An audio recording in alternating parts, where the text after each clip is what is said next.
When I chose to marry the woman I believed was my soulmate, I was convinced our connection could endure anything life threw at us. Our relationship was built on what I thought was unshakable trust, and I pictured a future where love triumphed over every obstacle. But life, in its unpredictable cruelty, often delivers its harshest blows when we least expect them. One such blow struck me, and it's the reason I'm telling this story, a story woven with disbelief, heartbreak, and the crushing sting of betrayal.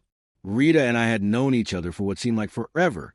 Our lives had been tightly intertwined since childhood. We grew up just a few houses apart, went to the same schools, and shared so many milestones that our memories had blended into one long, seamless thread. I used to believe, foolishly, I now realize that I knew her completely, that I had seen every part of her heart and soul. But looking back, that belief feels like a cruel illusion. Life is a way of unveiling truths that pierce like a blade, and the lessons that followed were as brutal as they were eye-opening. The unraveling began on New Year's Eve, a night meant for celebration, joy, and fresh beginnings. Rita had mentioned her office was hosting a party she absolutely had to attend. At first, I felt a flicker of discomfort, but I pushed it aside. She'd recently earned a promotion, and the event seemed like a way for her to show appreciation to her team. Coincidentally, my own company had organized its own celebration that same night. Normally, we would have attended together, as we had done for years. But this time, we parted ways. At my office party, my co-workers didn't let the situation slide without a few jabs.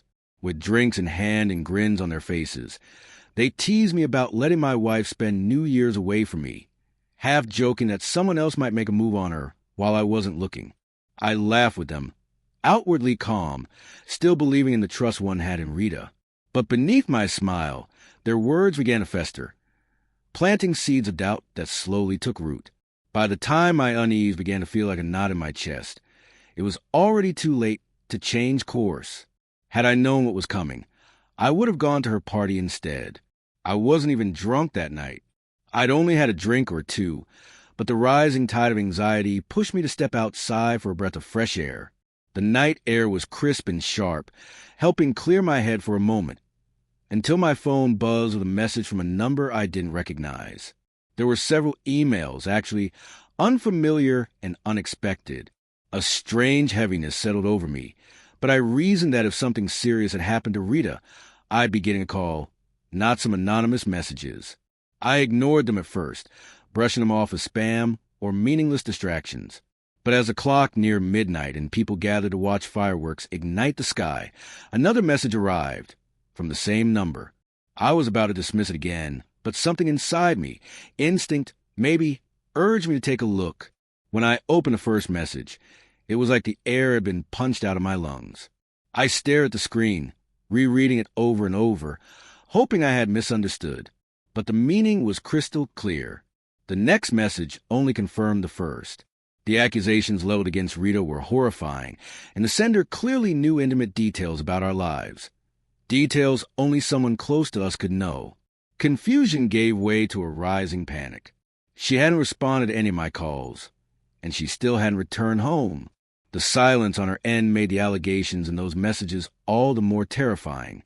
Fireworks exploded overhead, painting the sky in brilliant colors, an ironic backdrop to the storm of dread building inside me. Without thinking, I left the party. I headed toward the bus stop, but luck was on my side. I managed to flag down a cab quickly. The streets were eerily quiet, emptied out by the celebrations. As we pulled up to the office building where Rita worked, I braced myself for what I might find. Inside, I ran into one of her colleagues. She looked at me with a grim expression, took my arm gently, and nodded toward a nearby door. "I saw her go into the boss's office," she murmured. My pulse pounded in my ears as I approached the door. I took a breath, trying to steady myself, and pushed it open. And there they were, Rita and her boss, caught in an act that left no room for misinterpretation. My world collapsed in that instant. Fury surged through me like fire.